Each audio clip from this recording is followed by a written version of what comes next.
civilisation noire léegi dañoo tànn képp koo xam ne rek marqué na dundam ci Afrique ci domaine yëpp loolu nag suñ koy def il faut que duñ fàtte maam El Hadj Abdoulaye Niass le grand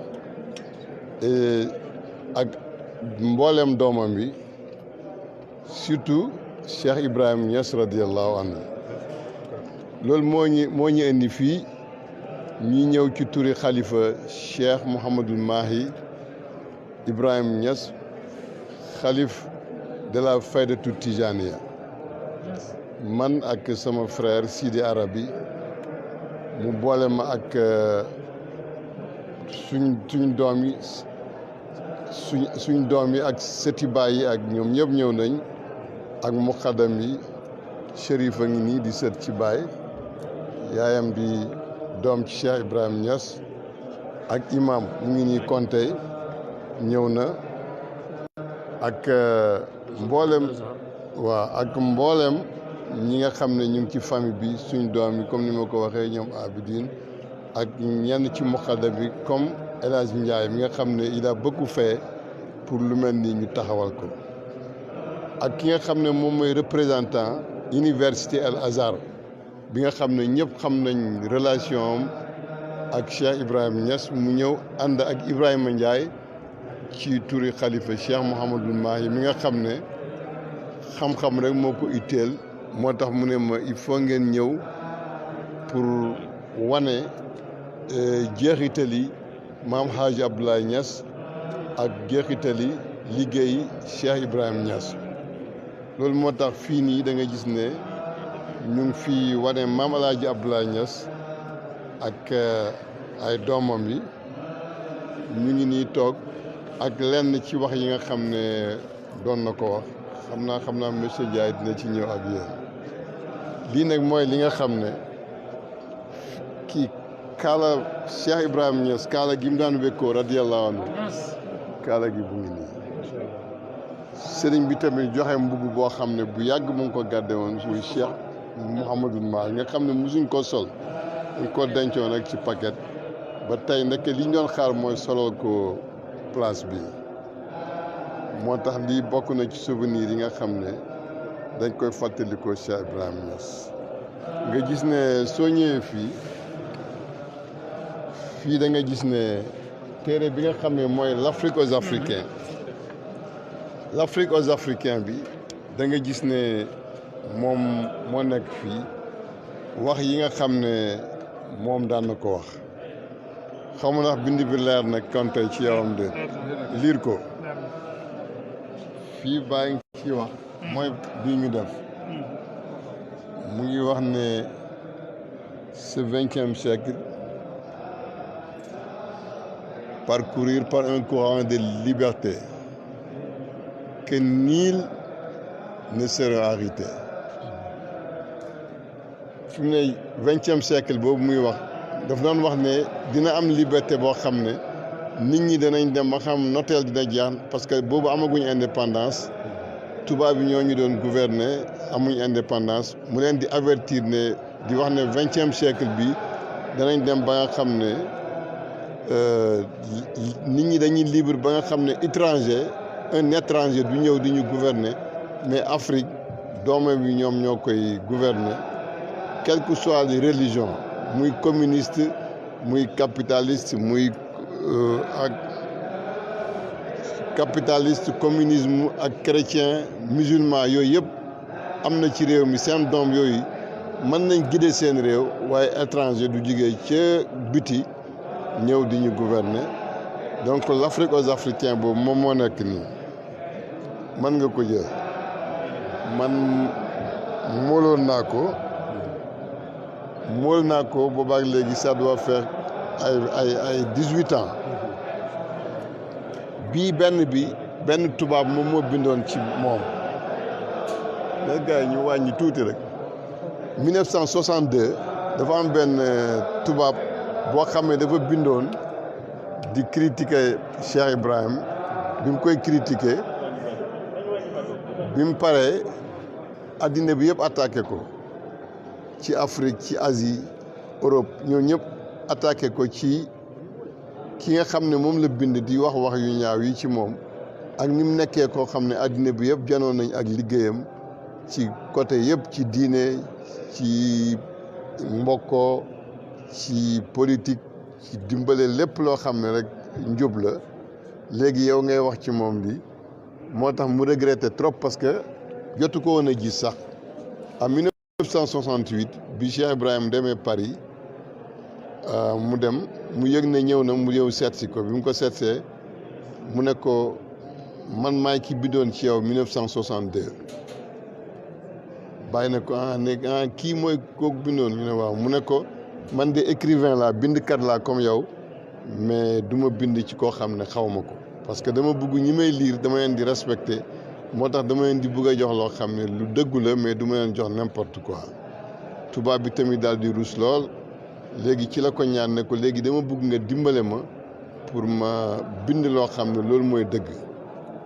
ci la ko laaj mu koy laaj muy tontu boobu tamit génne naa ko mooy livre bi mu tuddee ko visite à El Hadj Ibrahima Niass en 1968 à Paris beneen bi xalifa Cheikh Mouhamadul Mahi mi nga xam ne moom mooy xalifa bi léegi nga xam ne xam-xam daf ko ñor lool dafa am benn jamono taalibe Baay mauritanien nigérien yi malien yi soudanais yi tchadien yi ak libyen yi yëpp di ko laaj ne ko waaw Cheikh Ibrahim li mu def ni mu bëree lan lañ mun a xam ñun ñi nga xam ne ay arab lañ loo xam ne dinañ ko mun a xamee ci école bi nga xam ne moom la créé ci la bind livre bi tuddee ko école soufise de Cheikh Ibrahim Niass madrasatu Cheikh Ibrahim soufiyat léegi livre boobu tamit moom laa mool naa livre am moom ak soxna Yata Baay nga xam ne doom la ci Cheikh Ibrahim nga xam ne moom mooy jigéen ji njëkk taalif ci arab ci diine l'islam léegi mu bindoon boo xam ne droit des femmes dans l'islam ci mariage droit des femmes yi nga xam ne am nañ ko ci seen mariage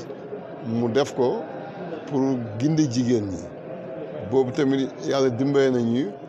mool nañ ko bu arabe bi ak bu français bi yëpp moo tax bi ñëwee ba nga xam ne dañoo bëgg a ñëw pour fàttaliku yenn ci pays bi nga xam ne mënuñoo jël yëpp lii commencement bi lii lañ jëlagum pour ñi soppe yi ak taalibe yi di ko bànneexoo yooyu yëpp nag école El Hadj Abdoulaye Niass suñ maam moom mooy ki nga xam ne fa la juddoo moo tax laf moo tax kii ko rek après Conté dafay waaw léegi mooy bii nga xam ne après danañ ci ñëw ak Cheikh Conté pour kay wax ci Ma Hadj Abdoulaye tuuti ñu soog a continuer. alhamdulilah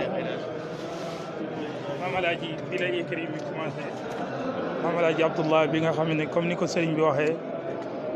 moom la wax ne cheikhi wa asli walidi alil makaani alxaaji abdou ilahi bahjati tuulal awaani mooy borom xam-xam sigi lagg boobu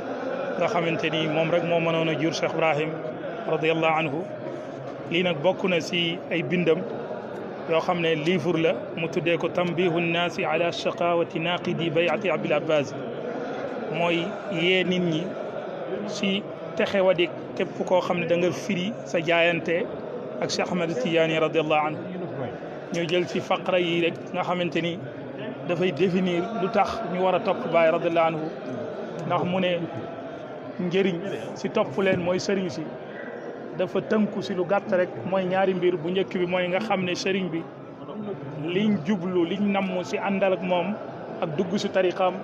mooy lan moom waliyu yàlla ñu ànd ak moom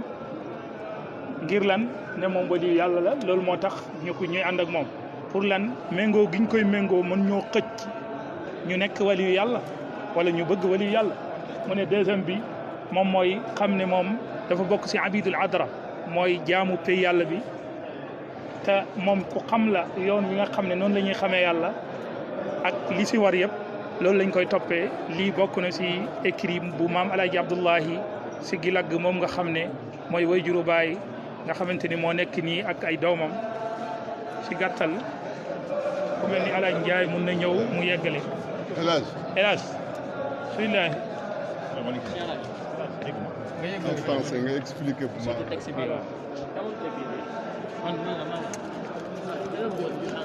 damay jënd marché bi ah yow professeur ga voilà ça fait partie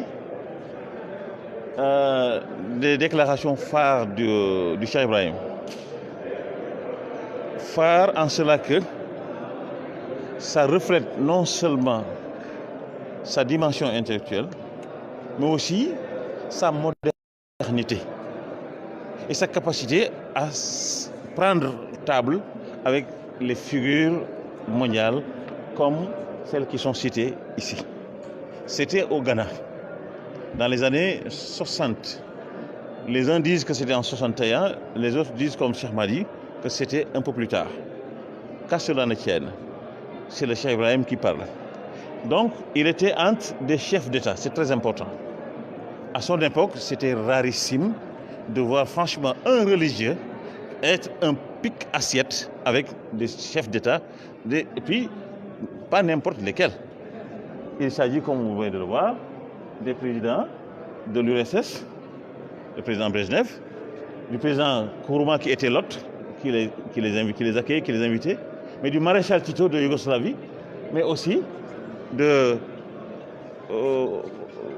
voilà, j'ai déjà cité Brezhnev. Alors,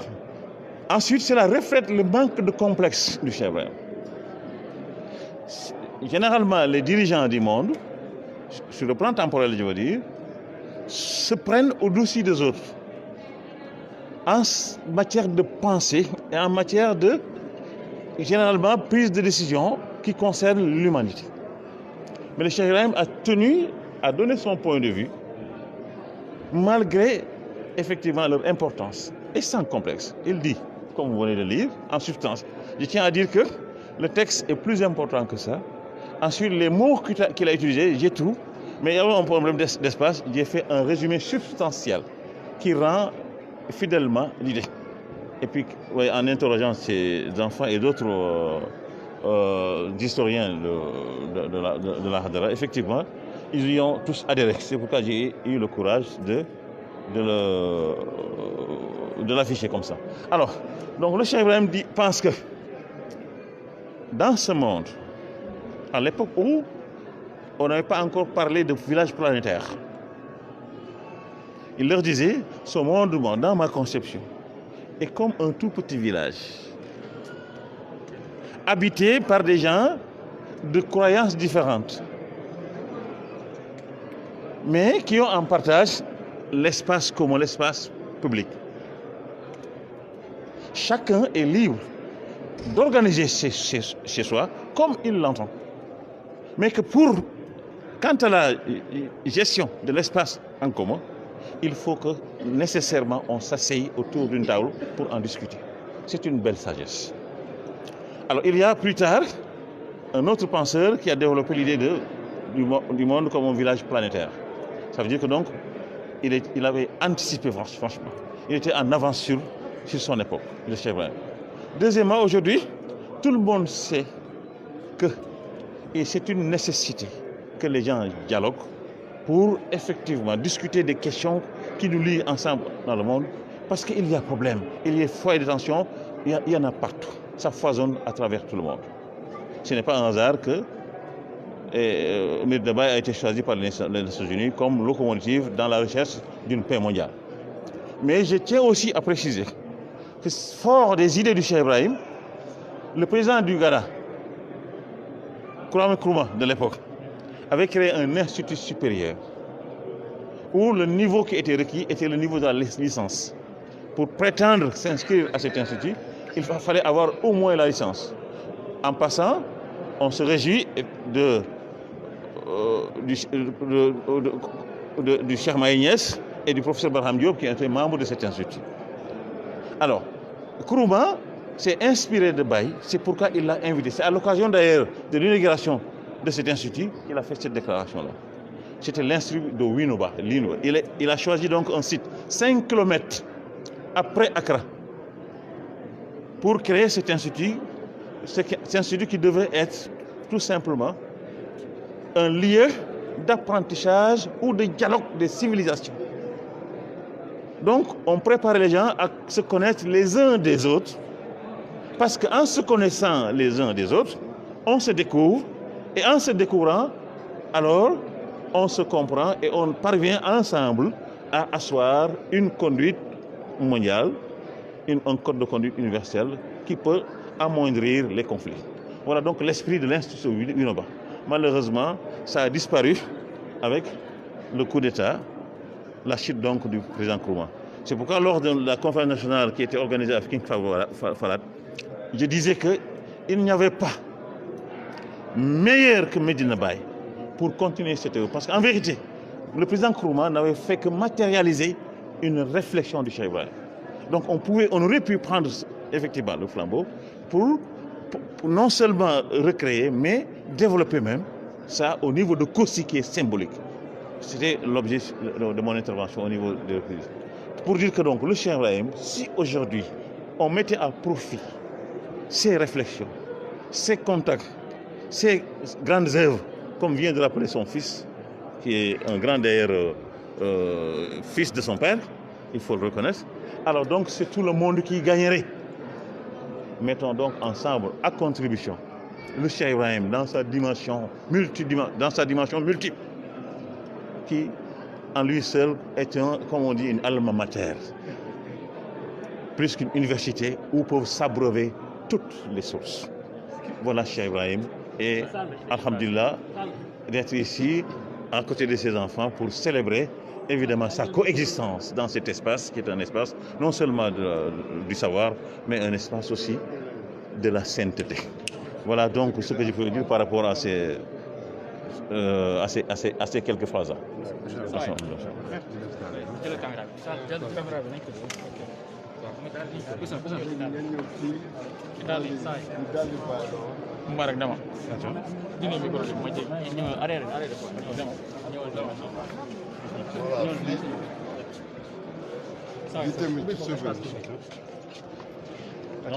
waaw ma ne lii tamit ci souvenir lii dafa nekkoon dàll ci Cheikh Ibrahim Niass yu mu daan sol radiyallahu anhu ak wantaay bi lan la ci bagage am yi lii yëpp nag dañ ko bàyyi mu nekk souvenir pour les Africains dans le Sénégal. Donc ñu ngi kontaan trop pour ñëw pour fàttaliku ko pour fàttaliku ay jeexitam surtout liggéey yi nga xam ne liggéeyal na ko pour libérer der bu ñuul à travers le monde, parce que c'est lui qui est l'homme qui a écrit un livre intitulé L'Afrique aux Africains. C'était une riposte contre l'évêque de Dakar qui était là en train de dire n'importe quoi, écrire n'importe quoi. Monseigneur Lefebvre. Mi nga xam ne c'est lui qui avait écrit que où l'Afrique où il va avec ses religions, mu ne l'Afrique suivra par ses nu mu ko waxee ça où l'Afrique il va où avec ses religions qui a beaucoup de conneries, avec ses vices de polygamie, domination des faibles, etc. Après, où l'Afrique suivra ses aspirations profondes d'honnêteté de religion, elle se fera catholique, aussi l'ordre des autres religions, comme l'islam, qui se conformera par ses vices de polygamie, domination des faibles, etc. Ci la ko bàyyi def benn riposte tuddee ko l'Afrique aux Africains. Léegi soo liiree livre boobu da nga gis ne lim ci doon wax yëpp actuellement gis nañ ko. Donc Cheikh Ibrahim, il était un homme ouvert, un homme averti dans tous les domaines, mais en tant qu'un cheikh musulman.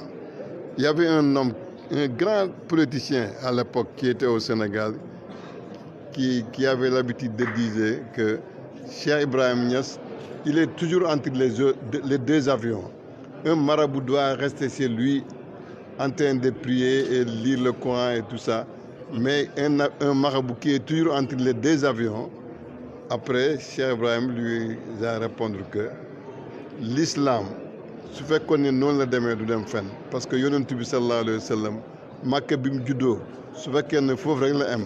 ni kon l'islam du tasaaroo mais gis nga fi mu tasaaree na ko ci àddina bi yëpp dem ba ci pays noirs yi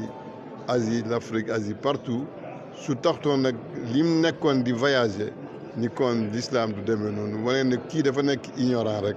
mais waajooju mujj na sax nekk ci taalibeem yi moo tax président Senghor mi nga xam ne moo doon président Sénégal ñu bokk époque moo daan wax ne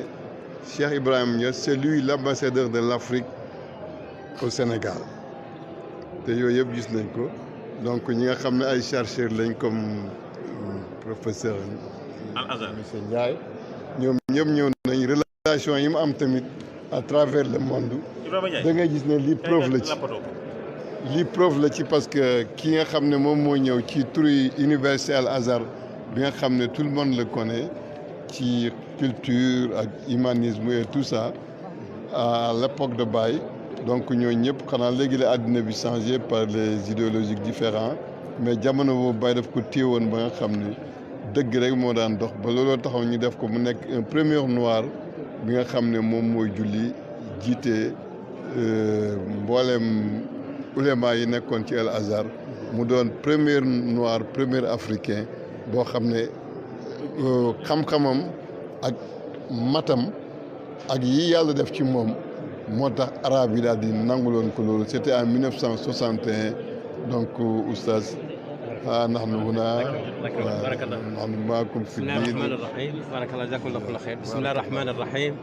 الحمد لله رب العالمين والصلاة والسلام على أشرف الأنبياء وسيد المرسلين سيدنا محمد وعلى آله وصحبه وسلم أصحاب السعادة العلماء والباحثين والحضور الكرام يسعدني ويشرفني أن أوجه هذه الكلمة باسم الأزهر الشريف من جمهورية مصر العربية وبإذن من الخليفة الشيخ محمد الماحي الشيخ إبراهيم نياس بمناسبة حضور افتتاح هذا المتحف الوطني والذي يجمع آثار مشايخنا الأجلاء أمثال الشيخ إبراهيم نياس الذي تعرفونه ويعرفه العالم الإسلامي وخاصة الأزهر الشريف، لأن العلاقة الدينية بين مؤسسة الأزهر الشريف والمؤسسات الدينية السنغالية ليست وليدة الساعة وإنما هي من منتصف القرن الماضي. فمثلا الحج فضيلة الشيخ إبراهيم نياس شيخ الإسلام بالسنغال عندما قام بزيارة إلى مصر عام 1961 وقابل خلالها الرئيس جمال عبد الناصر وقت ذلك، وكان أول زعيم وشيخ أفريقي يعتلي منبر الأزهر الشريف ألا وهو الشيخ إبراهيم نياس خطيبا. وقد طلب الشيخ الحج إبراهيم نياس من الرئيس عبد الناصر إرسال علماء الأزهر الشريف إلى السنغال لمعاونة السنغاليين في نشر الثقافة الإسلامية وتدريس اللغة العربية، ومن ذلك الوقت إلى الآن لم تنقطع البعثة الأزهرية عن أرض السنغال، وتم إرسال أول بعثة إلى أرض السنغال 1974-1975. والحج إبراهيم نياس فضيلة الشيخ إبراهيم نياس من المواقف الجليلة التي لا ينساها له الشعب المصري فيها عندما حدثت نكسة 1967 في مصر أرسل 14 من أولاده إلى أرض مصر حتى يدافعوا عنها، وما كان من الرئيس عبد الناصر إلا أن علمهم علوم الشريعة واللغة ثم أرجعهم مرة أخرى إلى السنغال. الحفل الكريم والسادة الحضور، إن مدرسة الشيخ إبراهيم نياس الصوفية من كبريات المدارس الإسلامية في العالم، فهي مدرسة العلم ومدرسة التربية، لأن مرجعها هو كتاب الله سبحانه وتعالى وسنة رسوله صلى الله عليه وسلم،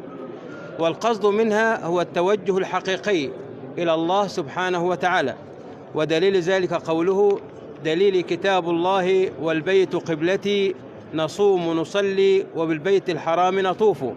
وقد وصفه الشيخ محمد الحافظ التجاني إمام كبرى الزاوية التجانية في الشرق الأوسط بأنه نور هذا العصر. أيضا ولا يسعني في هذه المناسبة الطيبة المباركة إلا بالتوجه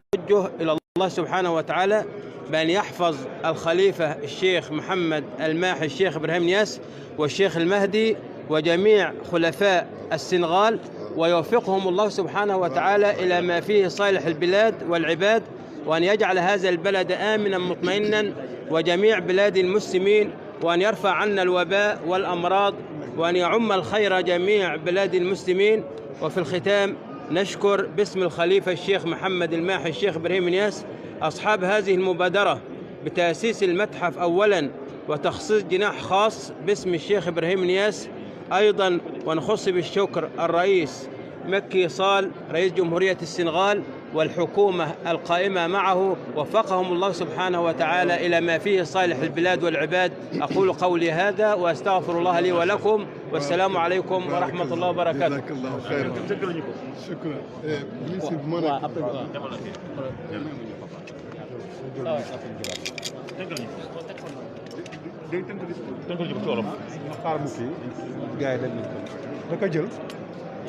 non na ko tudd ci olof rek non gars yi ñëwaat na xaar tuuti gars yi ñëwaat mu ngi ñëw fii la jëm si non non ñii laa pour ki ku mu wax waaw gars yi seen kii ñu ngi foog gars yi ñëw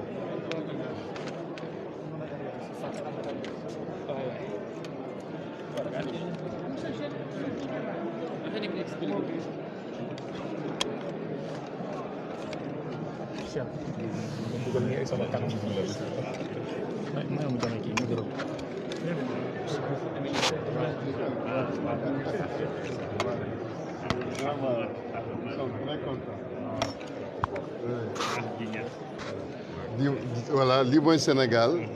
parce que lii day wane ne suñ état yi d'accord nañ trop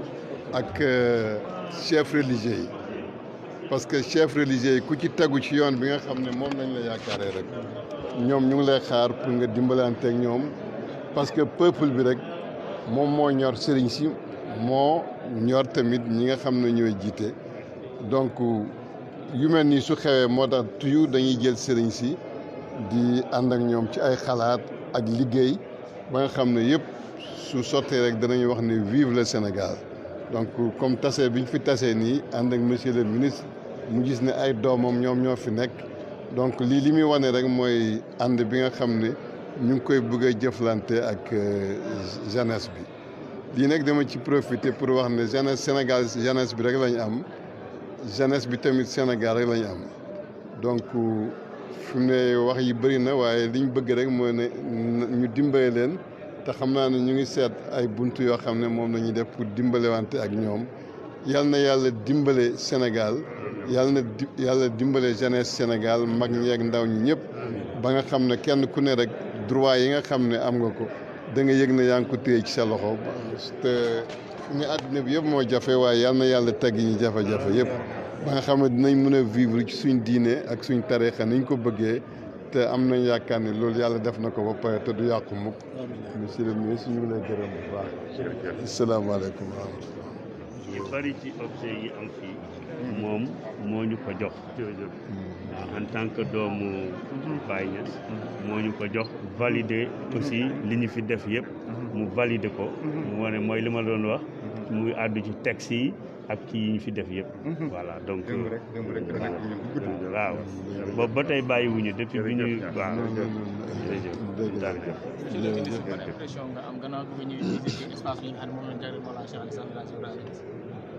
xam ngeen soo leen lu ñu bokk dafa rëy ñu ñoo bokk suñu réew yàlla moo def loolu ñoo bokk suñu diine yàlla moo def loolu ñoo bokk suñu sëriñ yëpp ñu nekk fii ñoo moo def loolu tey soo ñëwee fi si place bi nga gis bind yoo xam ne sëñ bi Baye Niass bind na ko tey nga xam ne tey c'est d'actualité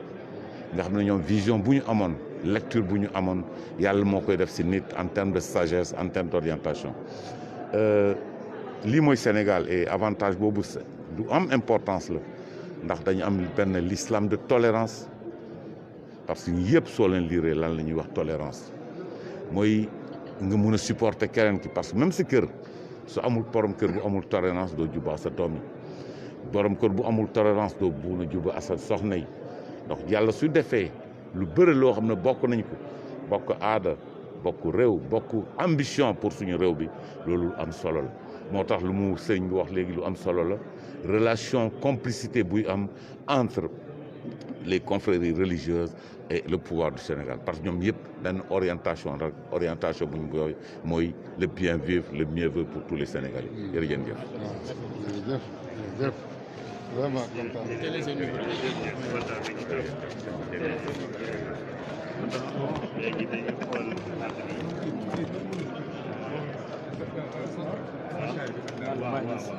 Ça aussi, ce sont les babouches de Cheikh al-Islam, Cheikh Ibrahima Niass. Et éventail bi aussi. Donc ça, c'est fait fabriquer au Ghana. Donc c'est des pièces authentiques aussi qui nous ont été remises par la famille. Voilà. C'est un patrimoine. Ouais. Voilà. Donc, vous avez vu l'érosion du temps sur ces objets, donc ça montre leur authenticité. Ce n'est que la nuit. Mon cher ministre, regarde, cette nuit seulement comment envoyer ça. Mais je ne pouvais pas voyager à Kaolack pour aller récupérer ça. Oh, alhamdoulilah. Mais on le fera la prochaine. C'est en continu. C'est en continu.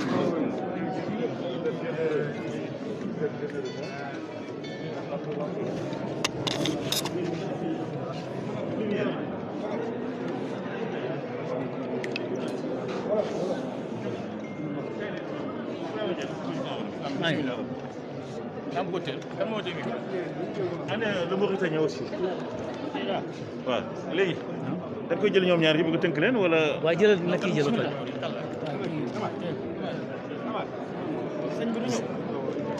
تكلم تكلم. أمام.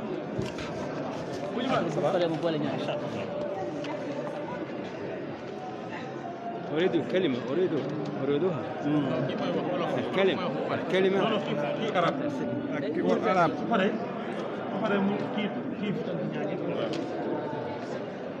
بسم الله الرحمن الرحيم والصلاة والسلام على سيد الأولين والآخرين سيدنا محمد صلى الله عليه وسلم وعلى آله وصحبه أجمعين.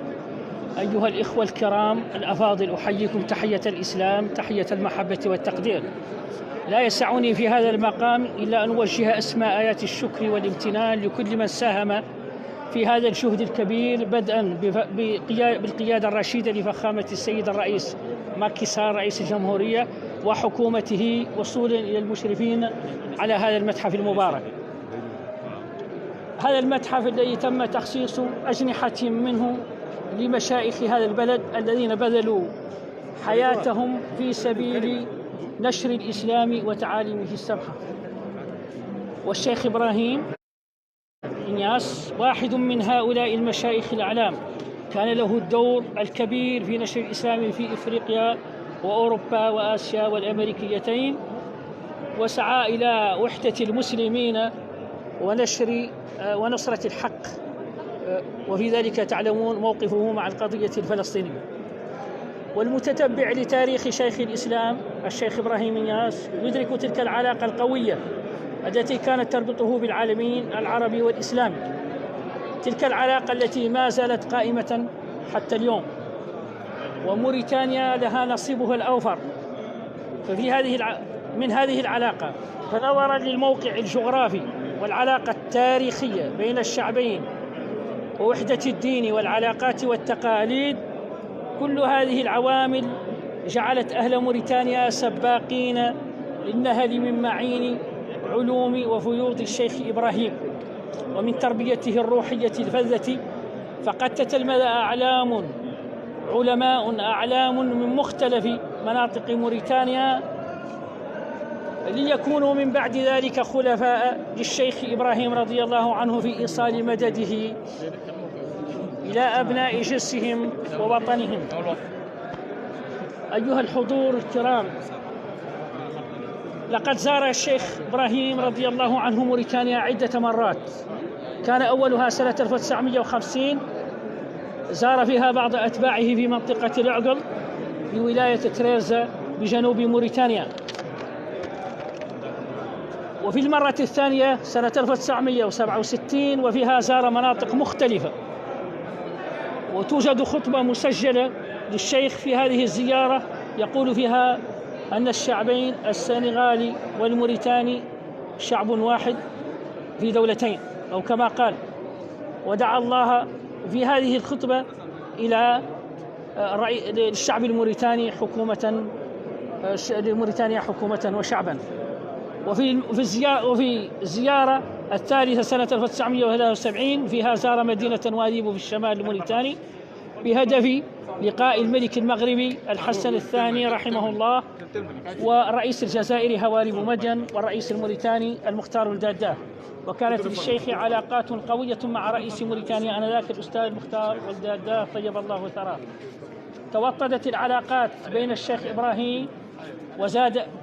مع الموريتانيين وزاد أتباعه، وتطورت تلك العلاقة بعد ذلك مع خلفائه، وزادت الزيارات المتبادلة وكذا الروابط الاجتماعية كالمصاهرة. ولأتباع الشيخ ما يزيد على 30 زاوية في موريتانيا أو أكثر. ونظرا للعلاقة التاريخية بين الشيخ إبراهيم رضي الله عنه وموريتانيا، أرسلت موريتانيا بعثة تعليمية لمعهد الحاج عبد الله نياس 1989. ما زالت هذه البعثة تواصل عملها حتى اليوم. وقد حرصت الحكومات المتعاقبة على استمرار هذه البعثة، وتسعى حكومة الجمهورية الإسلامية الموريتانية بقيادة رئيسها محمد ولد الشيخ الغزواني حفظه الله إلى تحقيق المزيد من التعاون البناء بين الدولتين الشقيقتين في شتى المجالات. وفي الأخير لا أريد أن أطيل عليكم، أدعو الله للخليفة الشيخ محمد الماحي ولإخوانه وأخواته ولجميع أتباع الشيخ بالمزيد من التقدم والازدهار والرقي، إن الله على ذلك لقدير. تقبلوا تحيات أعضاء البعثة التعليمية بالمعهد، ودمتم كما رمتم، والسلام عليكم ورحمة الله تعالى وبركاته. ما شاء الله. jërëjëf sëriñ bi ki doon wax ñi ko wax jógee Misra mooy oustaz Ali Mouhamed Sultan Awadallah moo njëkk a jël kàddu. dafa sant yàlla julli ci yonent yàlla Muhammad sallallahu alayhi wa sallam. mu ne mi ngi am contentement bu baax a baax ak mbégte ci joxe kalima boo xam ne bi mooy da koy def ci turu al azharu sharif ci Misra ci ndigalu xalifa bi Cheikh Mahamadul Mahi Cheikh Ibrahima Niass, ci teew gi nga xam ne teew nañ ko fi ci musée bi nga xam ne tey teew nañ ko fi ñu jagleel benn partie ci musée bi Cheikh Ibrahima Niass. mu nekk place boo xam ne bi dajale na ay jeexital ci sëriñ yi nga xam ne ñoo nekk ci réew mi di kilifa dina yu mag a mag. ñu mën taa ràññee Cheikh al Islam Alhaji Ibrahima Niass mi nga xam ne xam ngeen ko te monde islamique xam na ko, rawatina al azharu sharif. mu wax ne ci biir kàddoom nee na mboolem relation yi nga xam ne association islamique yi dañ ko am ci Afrique ak Sénégal, yàlla ak Cheikh Ibrahima moo ko dox ci lu tolloog ak xarnu ak genn wàll. mu ne Cheikh Ibrahima Niass mi nga xam ne def na visite Misra Qahira 1961, mu daal di gisanteeg Jamal Abdou Nasser. moom Cheikh Ibrahima mooy kilifa diine bi nga xam ne ci Afrique wala boog ci àdduna bi yëpp moom moo mas a yéeg ci minbaru Azhar jiite fa jumaa. loolu Cheikh Ibrahima rek la ko yàlla jox. ba mu ko defee ba léegi nag kenn musuñ doo gis benn étranger wala benn africain boo xam ne bii yéeg na ci minbaru Azhar di fa jiite jumaa. loolu mooy li nga xam ne mooy lettre boobu nga xam ne tey moo fi indi borom kaala yi nga xam ne Cheikh Ibrahima daf leen doon wooye ay jant. ñu ngi ko indi mbiri nag année scolaire 74 à 75. mu nekk première mission égyptienne boo xam ne mi ngi nekk ci Afrique bu ñuul gi. Cheikh Ibrahima moo dox loolu waaye nag ñu ngi ko exécuté ci jamono Jamal Abdou Nasser jamono Anwar Sadat. waaw kon képp koo xam ne ki tey booba Afrique amagul ay égyptien, Sénégal sax amagu ko, képp koo xam ne ki am nga ay égyptiens yoo xam ne ñu ngi jàngale ci sa école, yàlla ak Cheikh Ibrahima moo la ko may. mu nekk koo xam ne loo xam ne tamit ay taxawaayam ràññee ko woon na ci monde islamique rawatina Misra. koo xam ne kii Cheikh Ibrahima moo dem ba Jamal Abdou Nasser jaaxle mu gindi ko kooku mooy Mawlana Cheikh al Islam Alhaji Ibrahima Niass. daal di yónnee ay doomam ñu dem Al Azhar di fa jàng ba yàlla def ñu dimbale Jamal Abdou Nasser ba mu génn ci loolu yàlla def ay doom yëpp jàng foofu Al Azhar nekk ay ulama nekk ay asatisa nekk ay duaat nekk ay journaliste nekk lu nekk ndax Cheikh Ibrahima moo leen santoon loolu. ñëwaat na ci école Cheikh Ibrahima bi nga xam ne école bu mag la ci soufisme mu ne école la boo xam ne bii jubluwaayam mooy yar nit ñi delloo leen ci yàlla ndax Cheikh Ibrahima bu yaree ay njabootam yar ay taalibeem daf leen di yar tekkale na nag yàlla subhanahu wa taala loolu la wax ci discours am mu ne tamit Cheikh Ibrahima tamit nekk na koo xam ne kii li mu di tegtale mooy mu ne Cheikh Ibrahima mooy wax ne dalili kitaabullahi wal baytu qiblati nasuumu nusalli wa bil baytil xaraami natuufu mu ne man Cheikh Ibrahima de sama tegtal mooy alquranul karim sama néeg mooy Kaaba ga dañuy wër dañuy julli te ca Kaaba ga la ñuy wër kon kooku mooy ki nga xam ne moom la Mouhamadul Hafiz ki nga xam ne mooy yore saawiya Cheikh Ahmad Tidiane ca Charqul Awsat moo ko doon wax ne di ko xool ba ne ko yow yaa nuuru haazal asr jamono bi ñu toll yaay leeram gi waaye am na beneen aalim bu wax ca Saoudia ne ko Cheikh Ibrahima anisu dahri la maanaam mooy wétalu jamono kon lu nekk wooyee nañ ko moom Cheikh Ibrahima tamit nañ ko tuddee Cheikh al Islam ka nga xam ne moo ko tuddee mooy Cheikh Saltout moo nekkoon Cheikhul Azhar jaamul Azhar après Cheikhul Azhar Cheikh Saltout Abdoul Halim Mahmoud moom tam dafa ñëw sax Cheikhul Azhar la woon waane dafa ñëw sax fekk Cheikh Ibrahima ci kaw la visité ko siyaare ko def ca maktab ba nga xam ne moo nekk Medina ay téere yu bari yoo xam ne moo ko indi nee na daal relation yi nga xam ne moo nekk ci diggante arab yi ak africain yi ak adduna bi yëpp Cheikh Ibrahima dox na ko mu ne nag du pare mukk ci kaddu gi nga xam ne mi ngi koy yëkkati ci événement bu màgg bi lu dul dafay ñaanal xalifa bi Cheikh Mamadou Mahi Cheikh Ibrahima ak mboolem xulafa yu nekk Sénégal yàlla may leen wér yàlla may wér réew mi ci réew mi nga xam ne yàlla may na ko muy teraanga ji nga xam ne yàlla may na ko Sénégal mu nekk teraanga ju sax yàlla may leen jàmm yàlla yëkkati mbas mi nga xam ne moo nekk ci réew mi muy corona bi yàlla na ko fi yàlla jëlee ko tam ci mboolem réew àdduna bi yëpp mu ne mi ngi sant yàlla di tëj ne mu ngi ñaar ci turu xalifa bi ba tey mu ngi wax ne mataxaf bi nga xam ne dañ fee jagleel Cheikh Ibrahima benn place nee na mi ngi koy rafetlu di ko barkeelu di wax ne ñi ko taxawee mi ngi leen di ñaanal yàlla rafetal seen taxawaay yàlla guddal seen fan du toog nag lu dul dafay ñaanal borom réew mi muy Macky Sall yàlla may ko tawfiq ak gouvernement am keneen ki topp mi ngi jógee Mauritanie mooy Baba Lamine Mouhamadul Amin Wuld Salim moom dafa wax ci biir kàddoom ne yéen mbokk yi maa ngi leen di nuyu bu gën a sedd mooy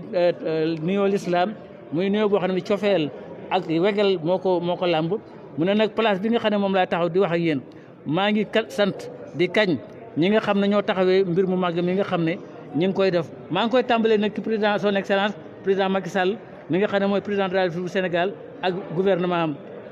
wàcc nag jëm ci ba ci ñi nga xam ne ñoo saytu ministre bi ak ministre bi nga xam ne moo ko saytu maanaam ministre bi nga xam ne dañ caa jagleel Cheikh Ibrahima benn place bu lëw boo xam ne bi ñu ngi taxaw fii tey ci place boobu moom ak ñi nga xam ne ay jàmbaar lañ yoo xam ne dañoo propagé l'islam ci adduna bi yëpp rawatina Cheikh Ibrahima mi nga xam ne kenn la ci ñooñu Cheikh Ibrahima rôle bu mag la suyee ci tasaare l'islam ci Europe ak Asie ak ñaari Amérique yi ak taxaw tem ci fexe ba jullit yëpp nekk benn taxaw tamit di dimbale dëgg moom Cheikh Ibrahima fu ko dëgg fekk rek mu yëkkati ko ca kaw keroog ba nga xam ne léegi indi nañ benn livre ci Sénégal ñu def ko ci matière philosophie def ci ay caricature yoo xam ne yi dafay safaanoog pas-pasu jullit ñi dafa wax ministre ba ca jamono boobu ne ko 24 heures laa leen may livre bu jógee foofu yaakaar naa livre bu kenn mësu ko gis fuñ ko photocopier kooku mooy ay taxawaayam ak yeneen taxawaay yoo xam ne bu ko temps bi mayoon danañ ko wax mu ne kuy tapp nag ci dëgg